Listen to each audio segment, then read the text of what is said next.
সুপ্রিয় দর্শক, সর্বশেষ আপডেট বাংলা নিউজে আপনাদের স্বাগতম। শুরুতে এই সংবাদ শিরোনামের পর থাকছে বিস্তারিত। শুরুতেই জানিয়ে দেব, গুরুতর অসুস্থ ও সংকটাপন্ন বেগম খালেদা জিয়া দেশে আসা প্রসঙ্গে যা বললেন তারেক রহমান। বিস্তারিত থাকছে প্রতিবেদনে।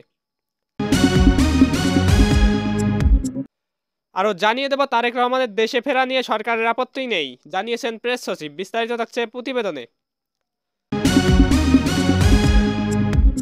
আরও জানিয়ে দেব, প্রচারণাকালে জামাত প্রার্থীর উপর হামলা, গুলি, শতাধিক মোটরসাইকেল ভাঙচুর। বিস্তারিত থাকছে প্রতিবেদনে। সুপ্রিয় দর্শক, এতক্ষণ শুনছিলেন সংবাদ শিরোনাম, এখন শুনবেন বিস্তারিত। তার আগে ভিডিওটি ভালো লাগলে চ্যানেলটি সাবস্ক্রাইব করুন। ফুসফুস ও হৃদযন্ত্রের গুরুতর সংক্রমণ নিয়ে সংকটাপন্ন অবস্থায় হাসপাতালে চিকিৎসাধীন আছেন বিএনপির চেয়ারপারসন বেগম খালেদা জিয়া। নতুন করে নিউমোনিয়া আক্রান্ত হয়ে গত রোববার তিনি হাসপাতালেই আছেন। আজ শনিবার সকালে খালেদা জিয়ার শারীরিক অবস্থা ও তারেক রহমানের ফেরা প্রসঙ্গে প্রথমে বিএনপির একটি প্রেস বিজ্ঞপ্তি দিয়েছে। এর কিছু পরে অনেকটা একই ভাষায় একই প্রসঙ্গে নিজের ফেসবুক ভেরিফাইড পাতায় একটি স্ট্যাটাস দিয়েছেন তারেক রহমান। সেখানে বলা হয়েছে, বাংলাদেশের সাবেক প্রধানমন্ত্রী খালেদা জিয়া গুরুতর অসুস্থ ও সংকটাপন্ন অবস্থায় হাসপাতালে নিবিড় পরিচর্যায় রয়েছেন। বিএনপির বিজ্ঞপ্তিতে খালেদা জিয়ার বড় ছেলে ও বিএনপির ভারপ্রাপ্ত চেয়ারম্যান তারেক রহমানের দেশে ফেরা নিয়েও কিছু মন্তব্য করা হয়েছে। এতে বলা হয়েছে, মমতাময়ী জন্মদাত্রীর শয্যা পাশে শারীরিকভাবে উপস্থিত না থাকলেও জনাব তারেক রহমানের মন সার্বক্ষণিকভাবে রয়েছে মায়ের পাশে। উদ্বিগ্ন মনে মায়ের অবস্থার উন্নতি অবনতির প্রতিটি মুহূর্তের সাথে রয়েছে তার নিবিড় সংশ্লিষ্টতা। মেডিকেল বোর্ডের প্রতিটি সিদ্ধান্ত গ্রহণের ক্ষেত্রেও তার রয়েছে প্রত্যক্ষ অংশগ্রহণ। তারেক রহমান লিখেছেন, এমন সংকটকালে মায়ের স্নেহ স্পর্শ পাবার তীব্র আকাঙ্ক্ষা যে কোনো সন্তানের মতো আমারও আছে, কিন্তু অন্য আর সকলের মতো সেটা বাস্তবায়নের ক্ষেত্রে একক সিদ্ধান্ত গ্রহণের সুযোগ অবারিত। স্পর্শকাতর সেই বিষয়ে বিস্তারিত বর্ণনার অবকাশও সীমিত।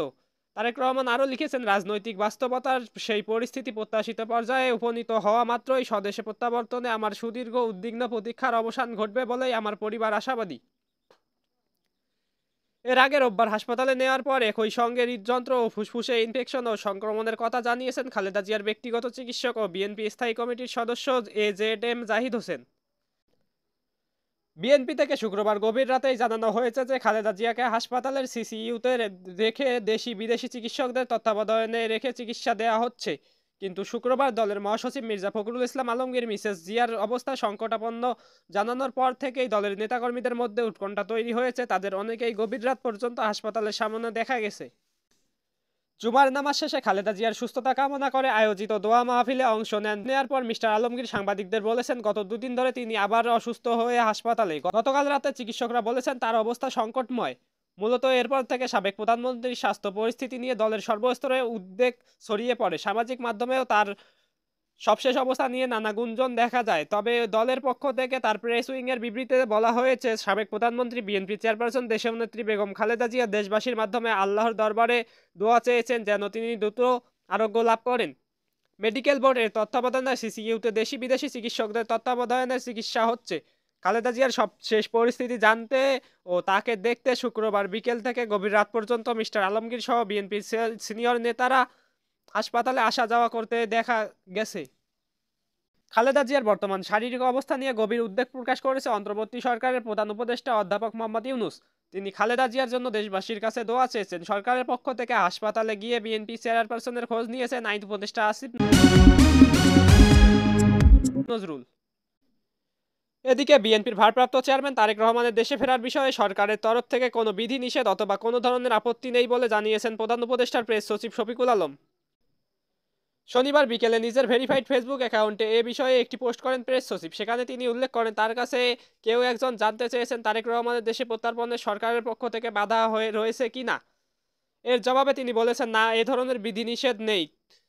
তারেক রহমানের আজকের বক্তব্য এখনই দেশে ফেরার বিষয়ে সিদ্ধান্ত নেওয়ার সুযোগ তার জন্য অবারিত ও একক নিয়ন্ত্রণাধীন নয়। এটা উল্লেখ করে প্রধান উপদেষ্টার প্রেস সচিব শফিকুল আলমের কাছে জানতে চাওয়া হয় যে তার বাংলাদেশে প্রত্যার্পণের বিষয়ে সরকারের তরফ থেকে কোনো ধরনের বিধিনিষেধ রয়েছে কিনা।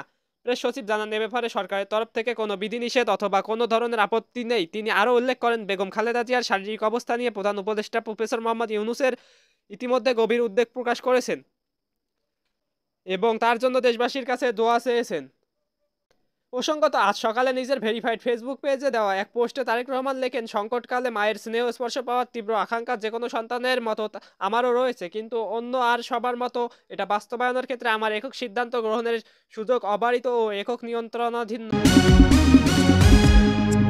নয়। এদিকে পাবনার ঈশ্বরদীতে পাবনা ৪ আসনের জামাতে ইসলামের প্রার্থী ও জেলা জামাতের আমির অধ্যাপক আবু তালেব মণ্ডলের প্রচারণায় বিএনপির হাবিবুর রহমান হাবিবের সমর্থকদের দফায় দফায় হামলা ও গুলিবর্ষণের ঘটনা ঘটেছে। এতে অধ্যাপক আবু তালেব মণ্ডল সহ অর্ধশতাধিক আহত হয়েছেন। তালেব মণ্ডলের গাড়ি সহ শতাধিক মোটরসাইকেল ভাঙচুর করা হয়েছে। আহতদের তাৎক্ষণিকভাবে নাম ঠিকানা পাওয়া যায়নি, তাদের ঈশ্বরদী উপজেলা স্বাস্থ্য কমপ্লেক্সে ভর্তি করা হয়েছে।